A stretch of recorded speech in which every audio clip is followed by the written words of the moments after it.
Hello. I am back. Gaming and Esports Sundays with Srini is here again. Hope you've enjoyed a few of my last talks. And if you have any thoughts, insights, feedbacks, go right ahead, drop them in the comments. Well, so today, here I am wearing my very favorite Viper tee from Valorant. And today, actually, 10th of July, is the first day of Valorant Masters Copenhagen. And for those who have been seeing my videos, stories, and heard my previous talks, you guys would know how much I have taken to this beautiful game, 5v5 first person shooter game, since the pandemic struck. In fact, I even bought a laptop to play this game. And that's how excited I am about this game. And well, Masters is the second international event of the 2022 Valorant Champions Tour. 12 of the best world teams in Valorant will meet at Copenhagen, and they will compete for points. That will count towards their qualification towards the end of the year Champions Tournament. And essentially, this is like the Mecca or the World Cup of Valorant, so to speak. Champions, I mean, at the end of the year. And that probably will happen in Istanbul. And this Copenhagen event is a very, very interesting one because this is the first Masters which will have limited audience, especially for their finals, I believe. I so wish I could have gone there, but someday. Anyway, so teams from North America, EMEA, Japan, Korea, APAC, Brazil, and LATAM, all of these 12 teams belong to these regions. They will compete against each other from the 10th to the 24th July. And this tournament will keep all Valorant fans really glued and engaged. And guess what? This is something which will be all the more exciting because it has an audience in it, especially in the finals. Well, I've had the opportunity to attend one of such lands and a first of a kind in India when Skye Esports organized these LAN tournaments. And I loved every bit of it, watching my favorite Valorant players knocking it off the park and, playing against each other and that excitement on the stage. It's really fascinating. Anyways, so what's today's article about, or today's video about? Speaking of which, I have published my article, which is going to be out soon. That will talk all about the amazing experience I had with the Skye Esports LAN tournaments and how it sort of reached out to millions of users online and created excitement of bringing LAN back, a first of its kind, so to speak, for the fans and players in the South Asian region, so to speak. So yeah, stay tuned to my social media. I will share that article soon, and it's a little bit beyond just your regular articles on the sport itself. It's also to do with the behind the scenes in terms of how this whole thing was made possible by Skye Sports or and powered by Router for that matter. And I have some great interactions that will come your way hopefully soon after this article gets published, and some interesting sound bites and some interesting stuff on Sundays with Srini in the following episodes later. So anyway, getting back to why I'm talking about Valorant and Masters today. Well, first of all, of course, ever since the pandemic has hit, I've been so fascinated about this game, been following it down to the T, watching it online, watch most of the players play online, and very recently a bunch of them play at LAN among audience and getting the cheer and getting the support, and that is exciting. At the same time, it is nerve wracking you know so this session today will talk about my fascination of this amazing game called Valorant. And yes, I know there are camps where people are talking about the fact that how Valorant is just another cartoonized version of the very popular and my favorite as well, Counter Strike. All right, I'm not going to get into that debate or argument today. Today's episode is only about my fascination for Valorant and how I got excited about this game, especially in the wake of the fact that today is also the launch of Valorant Masters at Copenhagen. So, yeah. So, what excited me about Valorant is, of course, the whole uh, this is not just your regular 5v5 tactical first person shooter game. I know a lot of people who are in the gaming scene and the circuit today, they will always compare it with a little bit of a mix of CSGO and Overwatch, probably with the ultimate abilities and stuff. But I've been gaming on FPS gaming probably since 1999 or 2000, all right, which is probably 22 years ago when I really got my first, player gaming experience, FPS gaming experience. And I used to play this game called Unreal Tournament. So to me, Valorant had that flair of Unreal Tournament with all these adrenaline boosts and superpowers.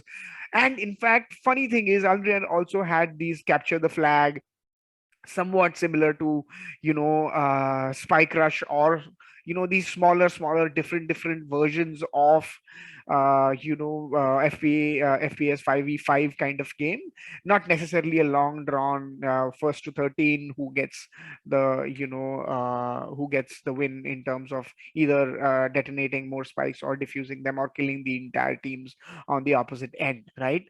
So I had that fascination of this game, and I really found those similarities. But one beautiful thing I really loved about Valorant is how it is, while it's like a strategic version of not just having good aim, but also being able to call out what role will you play, what character will you play, pretty much what you would do in a Dota 2, right? You will fight against agents who have different abilities, so you will probably choose basis the maps as to what specific role you want to play as a player. All right, so that's something which adds a layer of depth for this game. The other interesting thing that I will definitely want to talk about, and I recommend that you definitely watch before you even get started on Valorant, for people who have been part of this game, who love this game, I know for a fact you know in and out of what I'm going to say next, is the lores, right? The lores and the stories and the character build up and the cinematics, right, from Duelists all the way till Fade was launched. These are, there are a ton of YouTube playlists for these, or there are these series, you can watch them back to back on YouTube. Sir Jeppy has one which is very exciting, like, it's kind of a in flow, pretty much like watching Star Wars in a series, right? So you get an understanding of who the characters are, what is set in. I don't want to give away too many spoilers because I really want you to watch that, those cinematics that Valorant has launched. Read up a little bit about the lores. What makes it exciting is that you relate to these characters because they have a backstory to them, and that's something which made me go down the rabbit hole and watch all of these videos, read up about all the lores. And you can actually read up about all of them when you unlock these agents, or you see them when you play the game. And the best part is, these are different countries where they come from, and each of them have their own abilities and specialties.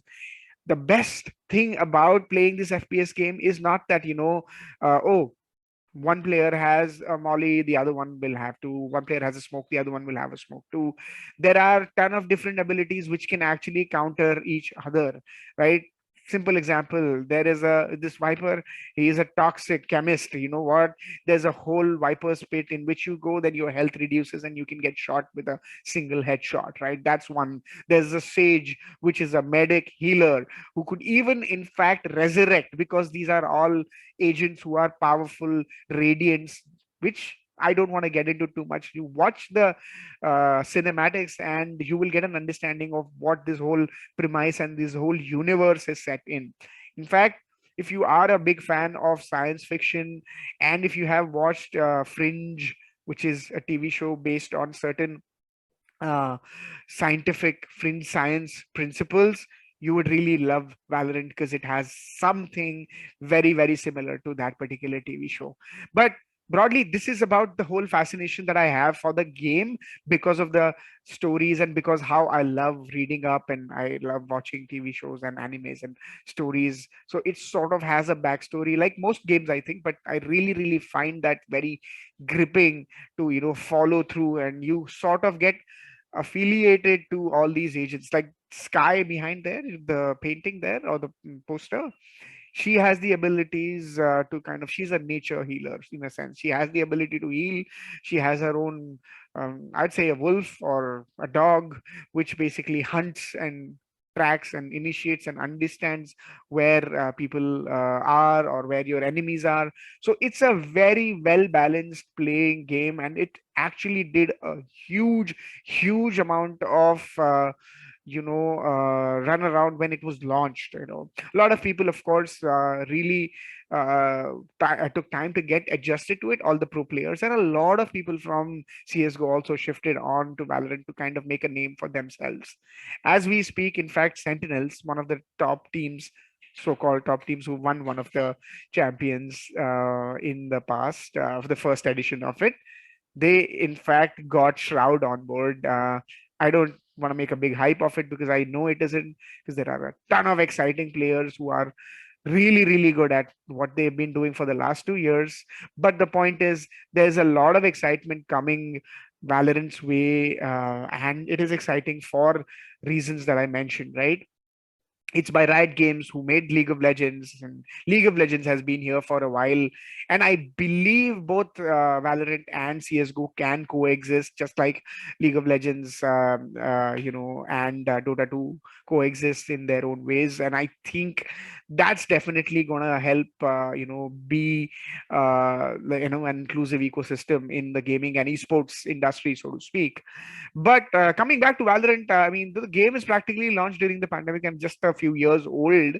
It is very exciting because a lot of tournaments that have been happening around this game have been really, really mind numbing, right? It's a fast paced game, even though the game itself, the players and the movement within the game is sort of slower than any other FPS games. With the whole minimalist layout, with the whole added abilities, with the whole strategic plays, with the whole playbooks being so many varieties of things that you can try.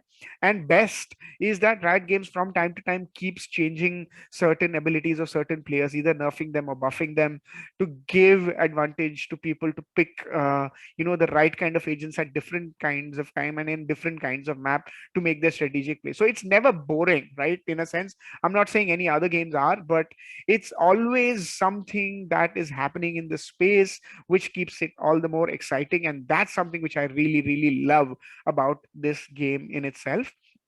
And while of course I'm still waiting for a worldwide event with a huge audience, probably as big as what CSGO used to have back in the day pre-pandemic, even for that matter the major which happened recently had a huge amount of audience. So I'm really rooting for something like that to happen and me to be there. But I think one of the best things about this game is the fact that it has a lot of strategic opportunities for you to try different types of agents and learn and grow. And there have been players who are not just professional players but streamers who've made a living out of the fact that they could just try one agent and do a ton of lineups. In a sense, they could actually try killing people without even being in front of them, so to speak. So and Average Jonas, if you guys know who I'm talking about, look him up. If you don't know him, look up his lineups. And something really, really interesting, which is like a trick shot in if you're playing pool or snooker, right? But there's a ton of this space has a lot to offer.